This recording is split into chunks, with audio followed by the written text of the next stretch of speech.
coaching? I gave him 5. 5, man. Big time, man. He's shooting up now. Already. He's gonna be like about 6'6", Slim. That works, huh? Like 6'6", now. That's good. That's a good height.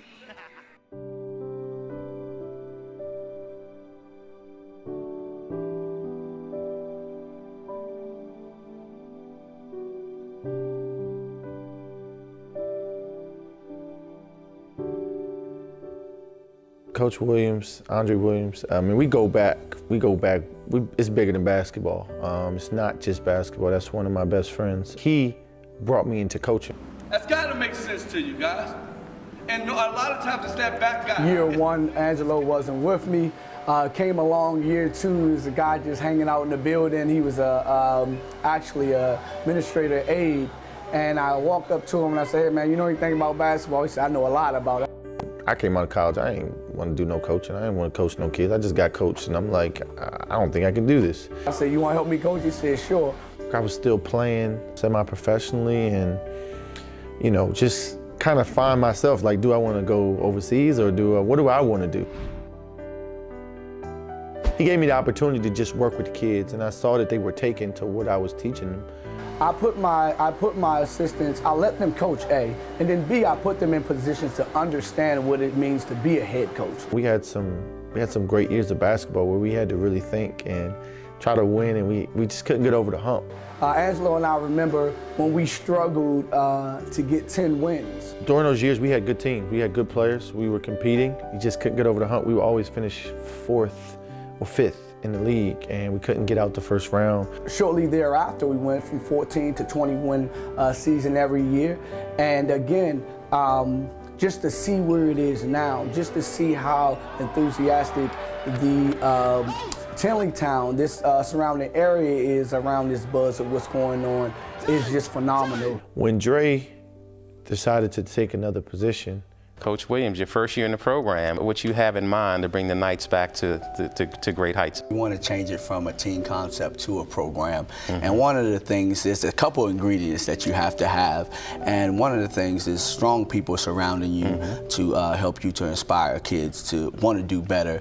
At first I was like, I don't know about this. Is it my time? Am I ready for this? He handled the off-season operations, the training. He handled the summer leagues. He handled, you know, talking to parents in the off-season because I wanted to have him a complete understanding of what it's like to be a head coach. I went and talked to a few people and then came back to Dre and we discussed it, and, you know, he said this is what he was going to go do and make sure that, you know, I got the head coaching position, and then it went from there. And everything he's got, he deserves. I thank him for the opportunity he gave me because he kind of jump-started my career and got me into coaching. I think he put the first seed in the ground to build the Wilson basketball program. Hey, you can't lay the ball back up! It's weird playing against him, actually. You know, it's like, because I know the way he thinks, and I know he knows the way I think. You ain't built like that, young.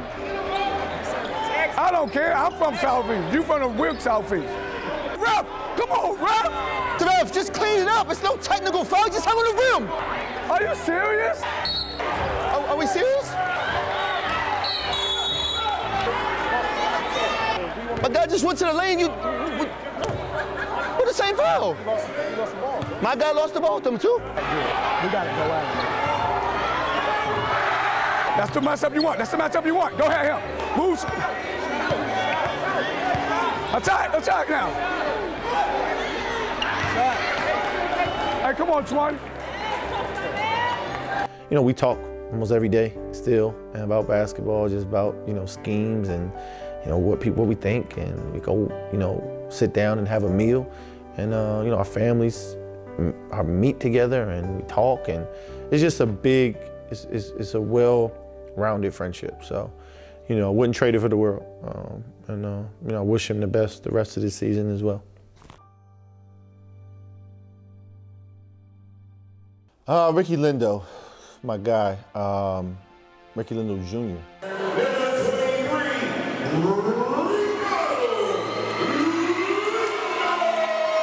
Ricky Lindo came to us from Deal Middle School. Didn't really play over there.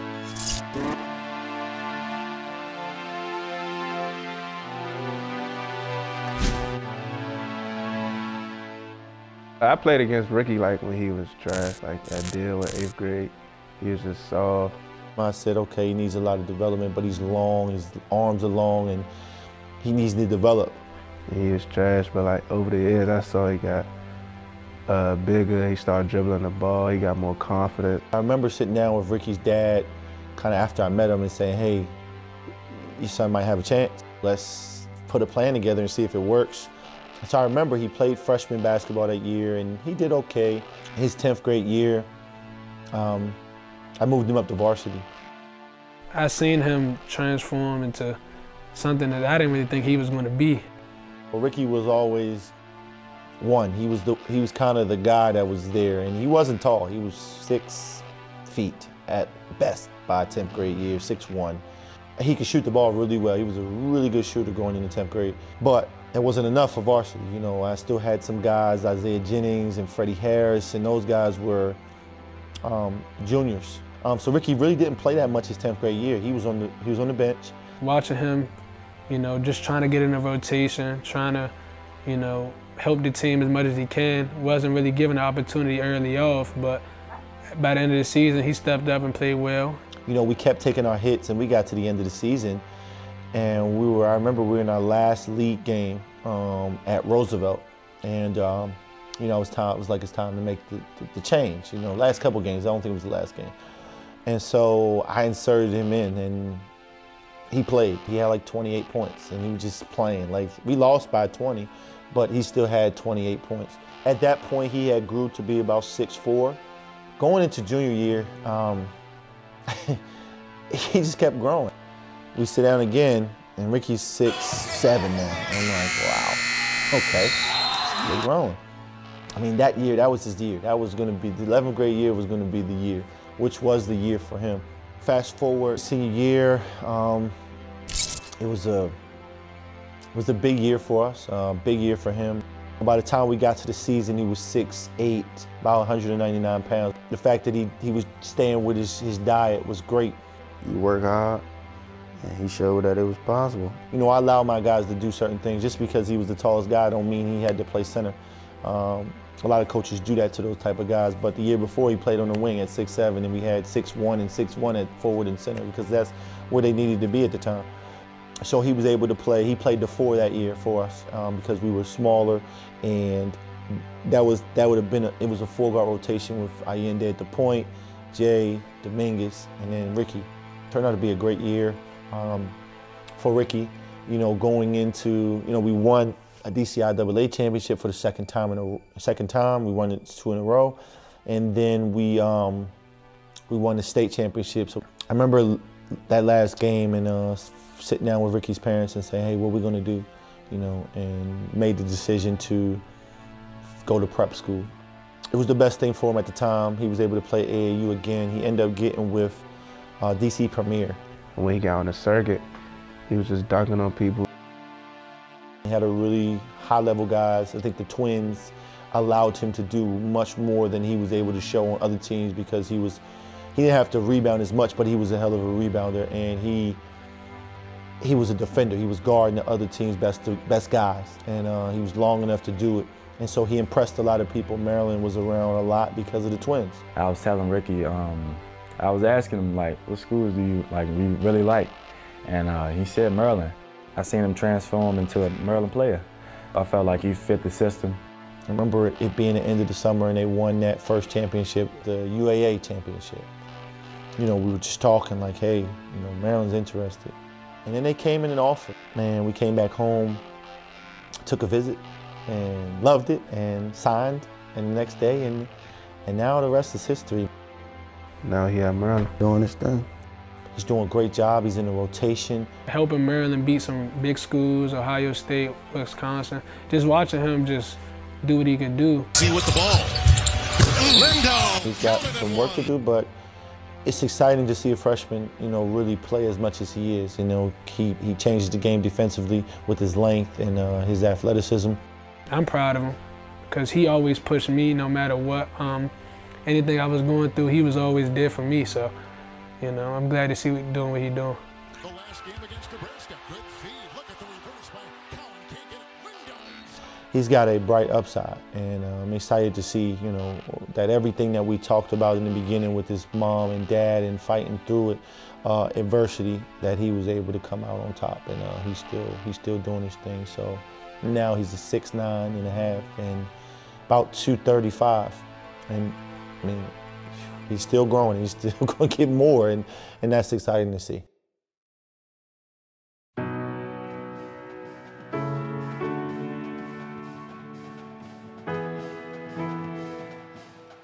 Senior night was a plus, man. The parents were able to send their kids off from their last home game.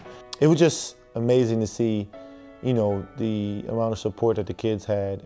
Yeah, I got a little emotional before I walked out, but my mother was right there, talking words of encouragement. Man, Los, you know, that's my good man, you know. I don't really got to explain too much, but, you know, he cool off the court, on the court. That's my man. Carl's done. It's my guy. He meant a lot to the program, and he's had so many things happen to him, as you saw in different episodes. Fighting through adversity sometimes is really, really hard. Senior night, was a lot of emotions running through me. Time is gonna be over sooner than you think, so you just gotta make the most of that. For real, that's what I tell myself. You know, Carlos he's always a very smart kid, high GPA. He just was a glue guy. He just hit shots, he played defense, he could bring the ball up. And this year was special. You know, he played football, and, you know, I told him that, you know, that's a lot of work, like to try to go play football for 1 year and try to get a scholarship, and, you know, try to come back and play basketball as well. If you haven't been doing both sports the whole time, it's kind of hard to do that. And he did it. I don't feel like I was there enough. And when everything happened, when he lost his stepfather, when those things happen and they're around, it's hard to deal with. I know firsthand, and losing my mother. But after that conversation, it was amazing. He was an amazing kid after that. You know, he was on board with everything we were trying to do, and, you know, he was playing better. And that's what we wanted the whole time. So it just made me feel better that I was able to send him off, at least with one more championship. You know, he walks out of here with 4. But it's not a bad resume. And he's not done. He's going to continue to do things, and we'll continue to, you know, work with him. It was an overall good night. All the hard work paid off. It was a good night for my family, my mom, my dad, my sister. They was proud of me. Jay Heath, 2-year guy. Known him since he was in middle school. Always thought the world of him. And in middle school, he was just like, he was getting 50 points. And I'm like, this kid is special. And, you know, at that time, our program wasn't where it needed to be. And I'm a firm believer in timing is everything. And if it's meant to be, it'll be. And so when we got back here to Wilson, it was a blessing. And, you know, he helped lead that team to the city in the state championship by hitting big shots. And, I mean, those shots were big. I mean, he hit some big shots down the stretch at St. John's, at Gonzaga. Even during the season, hit big shots and helped us win games. And leading into his senior year, man, he just, you know, when he committed, I think it took a burden off his shoulder, and he was able to just play and transition from being a combo guard to handling the ball, being a dominant ball handler. And I think he did a really, really, really well job. And that's my guy, man. Can't wait to see him at Boston College. He's going to be a dynamic player, and I know so much more left to Jay. Like, it's going to be amazing to see these guys play at the highest level. And Julian McClurkin, 4-year guy too. You know, came through the ranks freshman, played JV twice. You know, stuck with it, and you know, it just was one of those things that he was determined to make the team. He was determined to play. He's a really good kid. He's going to attend the University of Louisville next year. And, you know, he's a stellar student athlete at the City of Palms. They had pick one student that could write about the school and tell them different things that people wouldn't know. And I had him write that of a different dynamic that people aren't used to seeing a kid do that. Like, fighting through adversity, and I don't even mean like stuff in the streets. I mean just, you know, I want to be this and I want to be a basketball player, and, you know, but is it realistic? And I think he was excited to be part of the team, and he contributed a lot. We left him when we had to go to City of Palms. They stayed and played against Phelps, and, you know, we only had 5 guys, and he was the leader, him and Dimitri, and they kind of won that game for us. And you know, I always appreciate him for that, for sticking through and being a 4-year guy. Dimitri was his first year. He was a football player, but he told me beginning of the season, Coach, I'm gonna come out and make the team. Meach cool too. He ain't really into basketball. He do his football thing, but he still, like, you know what I'm saying, he still support everybody, motivate everybody. He showed up at trials, you know, and that day that he came in the trials, he was determined. He hit shots, he made layups, and he played defense, and that's all I can ask for. It was very important for that to happen. I think he played a pivotal part in where we were at this year. The other one, Ramar Hutchinson, same thing, been here and saw where we were when I first started, and kind of had a trial and error, you know, with the ups and downs. And he's just a fun kid, like, and he gets down on himself sometimes because he's not playing the way he thinks he should. But he's just a great kid, man. He hits shots. He hits a lot of shots, and you know, he worked on his ball handling, and you know, going down the stretch, it was very important that he was a part of this group because he brought a lot to the team. And he still has way more to go. Like, he's still, you know, young enough to where his body's still growing and his IQ is getting better. And so I can't wait to see these guys play on the next level. My senior night, you know, it meant a lot, especially just like me. Remember, I was just in 9th grade and it all just flew by.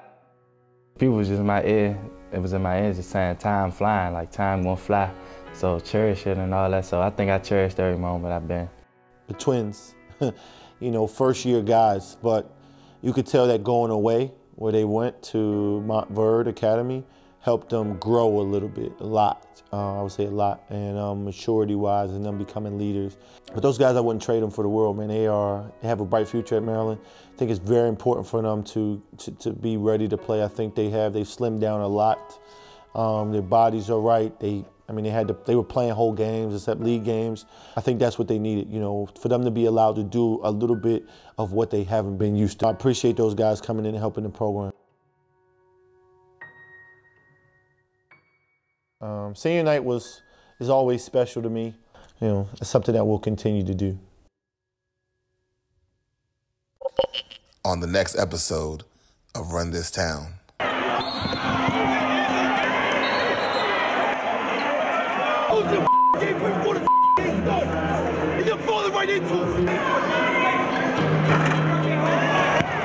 He's got to go. I know he didn't say nothing.